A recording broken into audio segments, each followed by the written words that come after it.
I'm hoping it to be a little more interactive. While I didn't coach anybody, and so maybe somebody will share and maybe somebody won't. But the plan is that I'm going to do what I call an annotated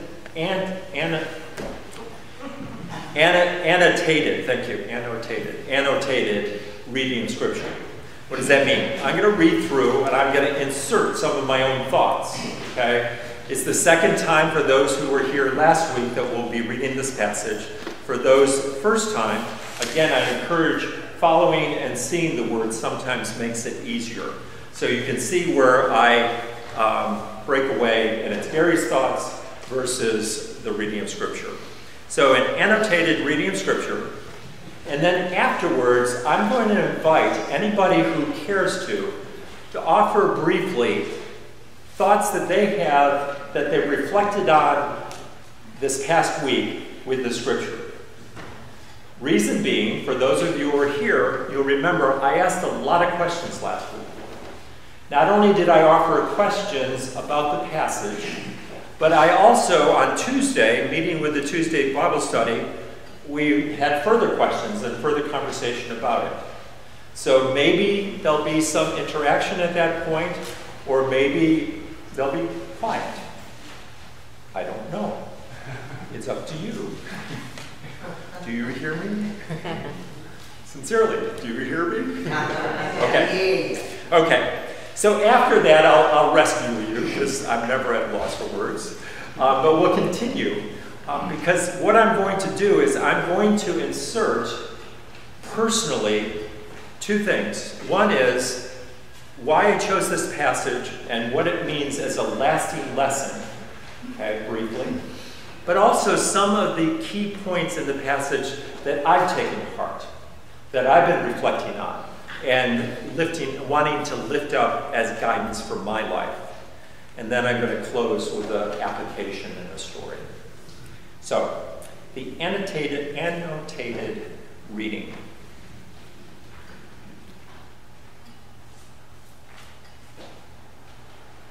Hear God's word.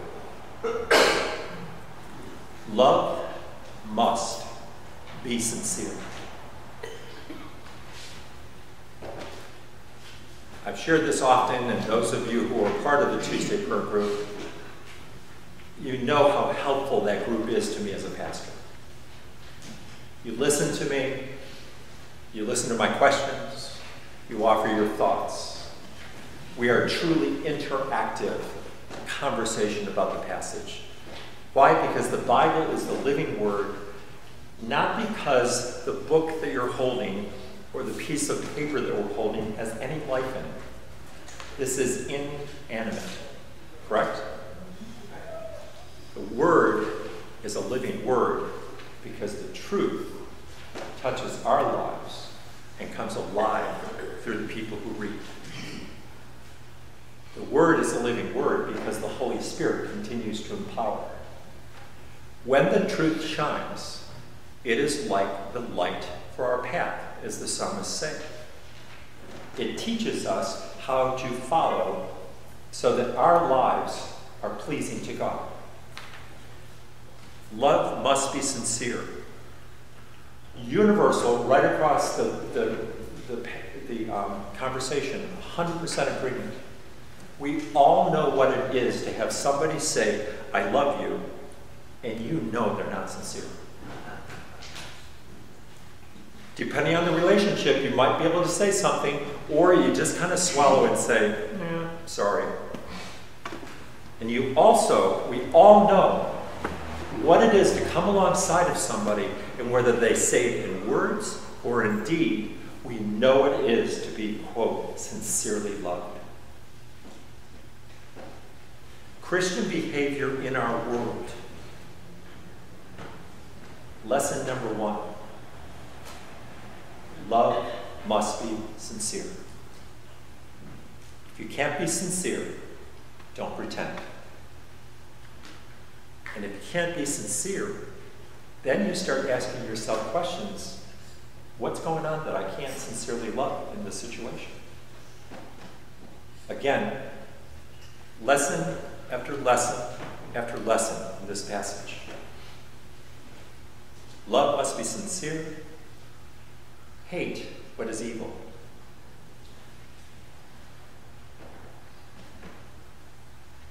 We've recently reviewed. Hate means something else has a higher priority.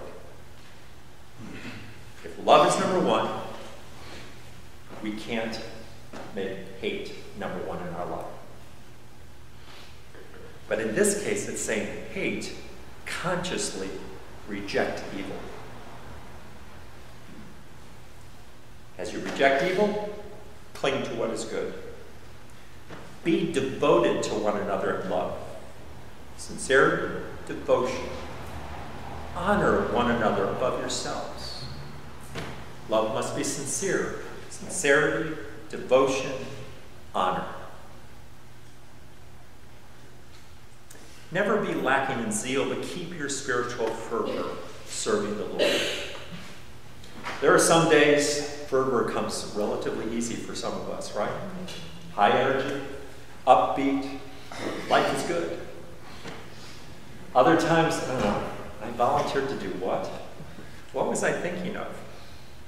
Recently, I was reviewing the minutes of a meeting that I'm the president of TAPCOM, so I'm actually chair of the board of directors meeting. And we were reviewing the minutes, and in the minutes it said that I was going to do something. I had a responsibility following the last meeting. And I looked at Mary Day Miller, our executive minister, and I said, Mary, I don't think those minutes are right. And she goes, well, what do you mean, Gary? Because I don't know anything about this, and I don't think I would volunteer to do something that I don't know anything about. You know, I mean, it's zeal.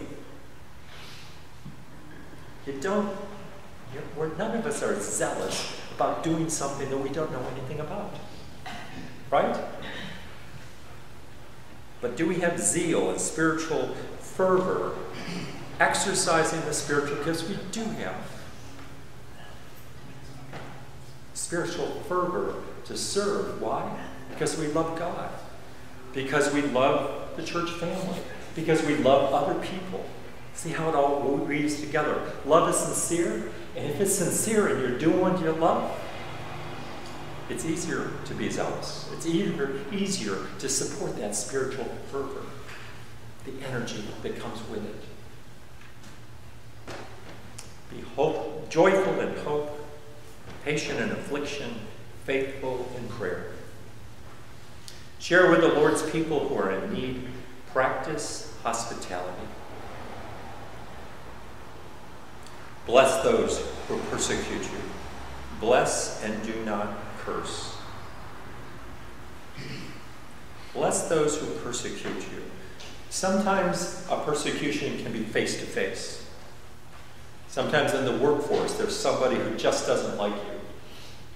Recently, somebody that you have no idea who this person could be because confidentiality is important, a person shared with me that they had been hired for a new position. That supervisor was moved.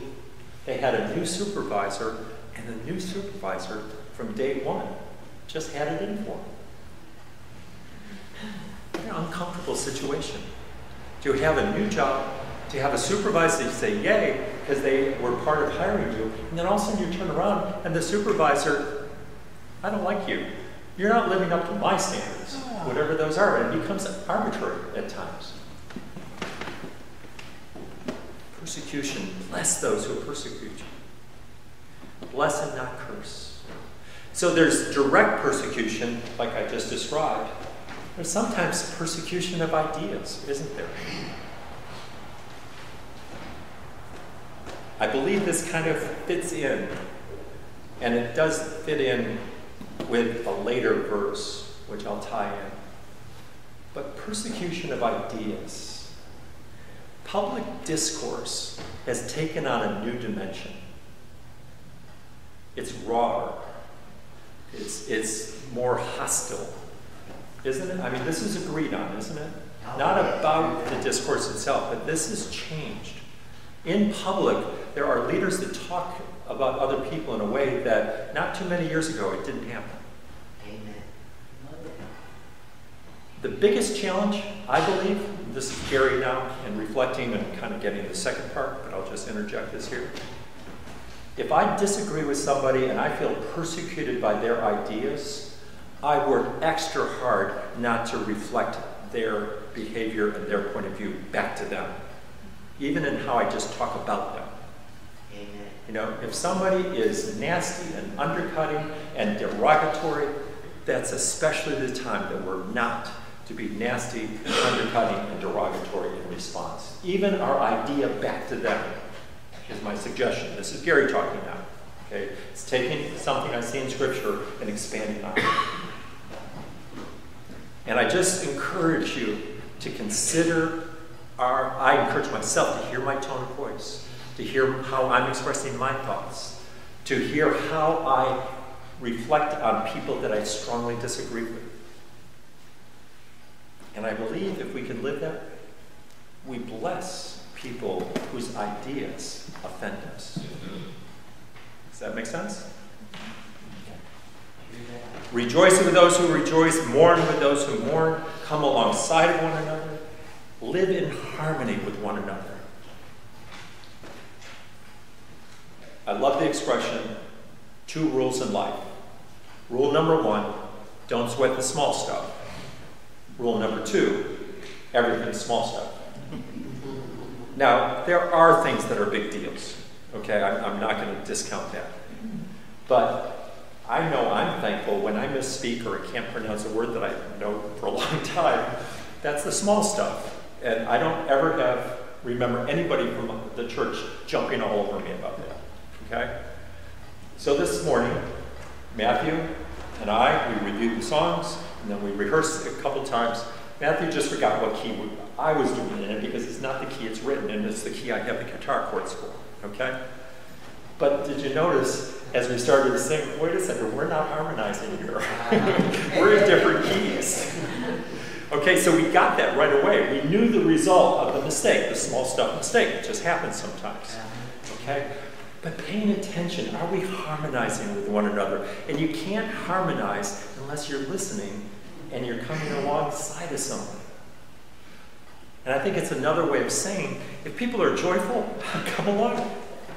More joy. But if people are mourning, you don't want to come alongside and be joyful in their presence necessarily. You want to harmonize with them. Even the Proverbs say, not to be too loud and too joyful early in the morning. That's biblical. I don't know which one, but I know it's in there. Live in harmony with one another. Do not be proud, but be willing to associate with people of low position. And again, another translation of that would be willing to do, quote unquote, humble tasks. Do not be conceited. Do not repay anyone evil for evil. Gets back to what I was saying about if we feel persecuted, not to then persecute or repay back to that person the same. Be careful to do what is right in the eyes of everyone.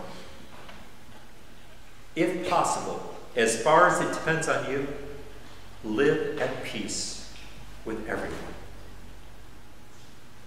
The qualifier, I think, is the power of that passage. I mean, it would be powerful without it, but it just adds that emphasis of not only is this a Christian behavior that is taught to say, how do we live our lives to please God? Yes, if possible, or live at peace with everyone. That would be a good statement. But we recognize, if possible, as far as it depends on you. Again, part of the conversation on Tuesday was, what about loving the neighbor who just isn't very lovable? Right? Well, you know what? Sometimes you're not going to change that person. It's not possible. They are who they are because they don't want to change. They don't see a need to change. It's not possible. But again, bless those who persecute. Bless those who disagree with you. Bless those who are not at ease in the relationship. You're not harmonizing. Do not take revenge, my dear friends, but leave room for God's wrath. For as it is written, it is mine to avenge, I will not I will repay. And again, this, last week I shared, and I'll just review again. It's not that God smites, but it was a quote from the Psalms, and in the Psalms it says, their foot will slip. If people are on false sand, it's just a matter of time before that false sand is going to give way, and their foundation is going to allow them, or it's going to fall as a consequence. And then if your enemy is hungry, feed them. If thirsty, give them something to drink. In doing this, you will heap burning coals on his head. Not a pain, but a confusion. To truly love people who are not kind. To truly see people as people who sometimes are just hurting, been damaged. And to care for them. And the last, do not be overcome by evil, but overcome evil with good. Love wins. Living love wins. Doing good wins. Not necessarily in this lifetime, but before God, we know when we're on solid ground. And we always win when we live that way. So an invitation, I've reflected on it. I've kind of put both my 2 cents in as well as the words. Anybody want to share anything that you gained an insight from last week of looking at this passage, reflecting on the passage, thinking about it, and praying about it? Lily? I think it's a little drastic, keep burning coals on his head. That does not sound very brotherly or religious at all. This is where context makes a big difference. The writer of Romans is Paul. He's reading from Scripture, and it's a description of what happens, not that you're literally doing it. It's a metaphor and an image of confusion would be like coals on a person's head. Not to literally do it. It's not a literal passage. And also the word hate being used. I don't even like that word to be put out there. And again, this is understanding it from the biblical point of view, and you don't have to use hate, but biblically, and I'm just reinforcing what we reviewed, is God said, Jacob did I love, Esau did I hate. And it was a prioritizing. One promised line through Jacob, the people of God, the promised people, or the covenant relationship becoming the people of God. Esau was second, subservient to Jacob, and that's why, sorry, I forgot to turn off my phone. And that's why it's just subservient to. So when you see hate, love always rules over hate. That's basically a simple way to say that. So, I don't know who's calling the meeting. They should know. Anyhow. Yeah, Doug. I've done a lot of last weekend this week because I can reflect and relate to a lot of this in my job as being a home health aide. When I first started a job, nervous, scared when someone would yell at me, take it back, but I learned to have the patience. As I said, some I could say I'm the patience of Job. But when you learn that patience, when you see the person, then you can really see the compassion that comes out of you to help these people. Because a lot of these people that don't know what they're doing because of their pain, physically, mentally, and so you've got to understand that. And that's one thing that I've learned is that's not the compassion, but also patience. Patience is like I said, patience is a real virtue. Right. Absolutely. Importance of patience. And again, so it's here in Romans, it's here in 1 Corinthians. Love is patient. Love is kind. So yes, absolutely. Thank you, Doug. Anybody else? Any thoughts or reflection?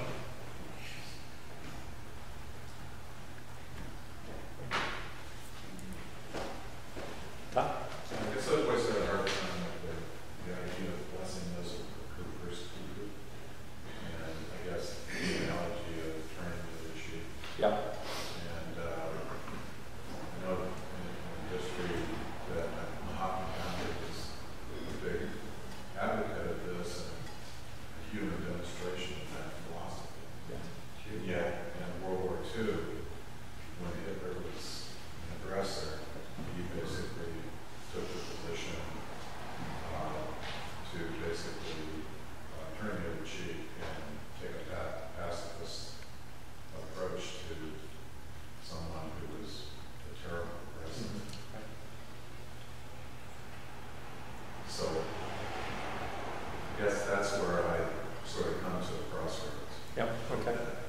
I think, does this reflect some of your crossroad experience, and that you hear and listen to the Word of God, the teaching, but sometimes it doesn't seem like to actually live it out works.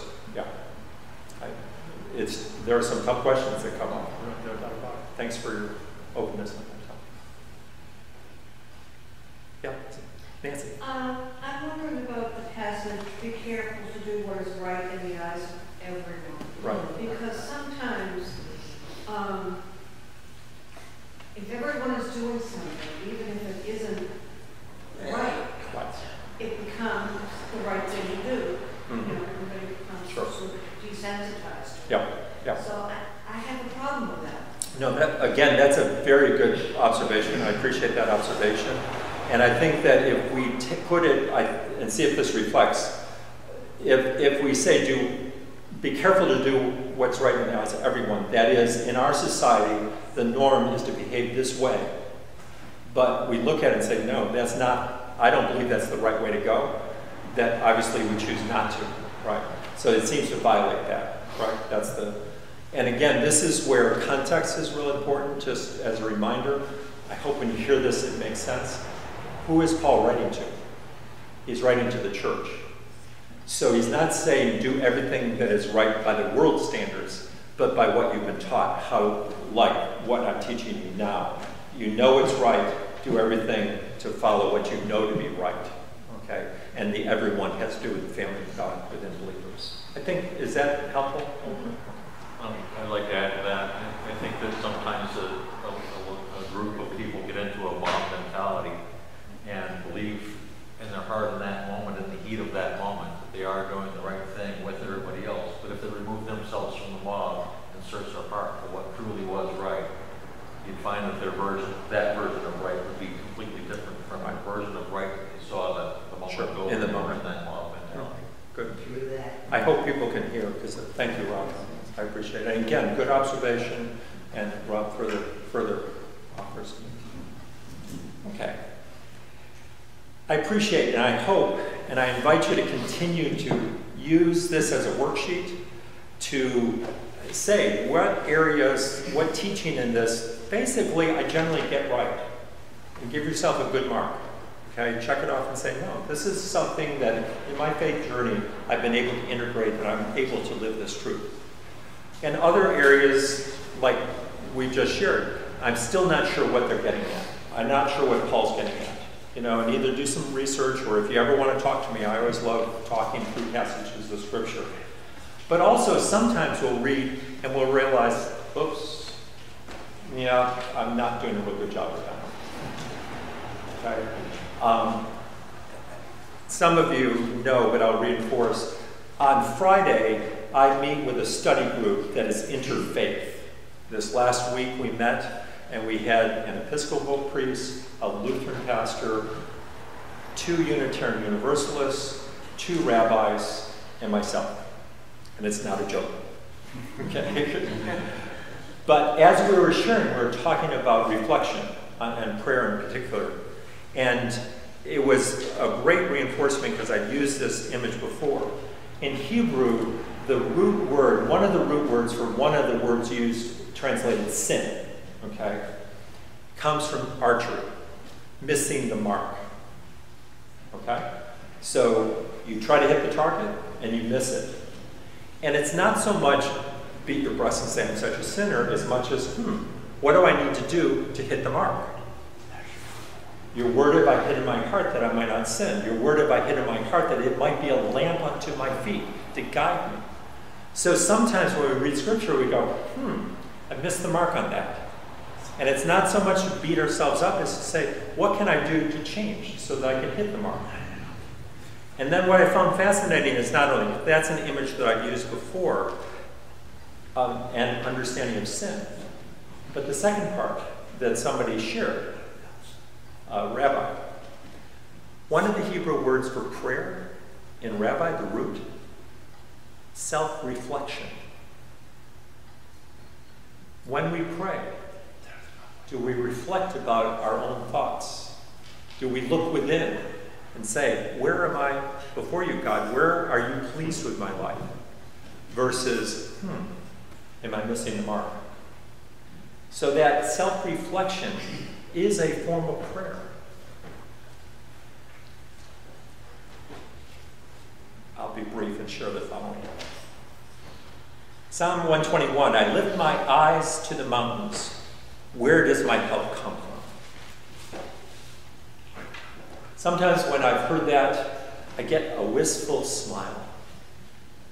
It's just pastoral. It's just pleasant. It's just, isn't it wonderful? I look to the hills. Where does my help come from? Sometimes when you read that, you might say, okay, God, where's my help coming from? I need you now. Right? Well, today's behavior reflects, and that's why I titled it, Christian Behavior in the World. In other words, how do I live as a Christian in the world? Or in other words, how do I live in the world but not of the world? And again, I think this is the good insight that Nancy offered. Wait a second, the world says to live such and such. No, that's not what I'm called to do. Okay? So, behavior, choices, reflection, interacting with the passage. These are all dynamics that ultimately change our lives. Where does our help come from? Our help comes from the Lord. Our help comes from feeding on the Word of God and actually doing it, actually living it out. And when we invite God to help empower us to be transformed so that our lives reflect the direct teachings of Scripture, that's a whole different point of view, isn't it? Form of prayer, reflection. By way of application, I heard the following, and I see the connection. I hope you do as well. A nationally known speaker was invited as a preacher, teacher at a large women's conference. Happened to be a male. Flew into the area, and as he's picked up from the airport, the driver and the person who volunteered to pick him up said, by the way, Pastor, before you preach today, before you teach us today, I want you to remember and ask a prayer. Our church just got word that a mission that we support in Mexico, and it was a California church, so they had a close relationship. A church we support in Mexico, a horrible storm went through, and the roof blew off the church. Pastor, I want you to pray. We've been asked to ask you to pray that we will be able to raise the funds to repair that roof. As a speaker, he listened to it, and he said, okay. And then as he started to share, he stood up and said, I've been asked to pray for such and such roof on the church that's been blown off. I'm not going to do it. And there's kind of a tremor. Wait a second, you're a pastor. You're supposed to pray about anything. And then he went on as kind of there's that awkward silence. He says, I'm not going to do it because God has already answered the prayer. And then they're saying, oh, that's wonderful. How did God use other people to answer the prayer? He goes, oh, no, you don't get it. You're it. Sitting there and he goes, yeah, okay, I believe that this prayer has been answered because all the money we need is in your pocket. Okay? And we're going to do a walk-around offering. And a walk-around offering is a tradition in the African-American church where literally you get up out of your seat and you come forward to the worship center and you place your offering in the plates. And he said, but further, I am so convinced that God's grace is sufficient and that our prayer will be answered, has been answered, that if we do a walk-around offering, that if there's a shortcoming, shortfall of the $5,000 need to fix the roof,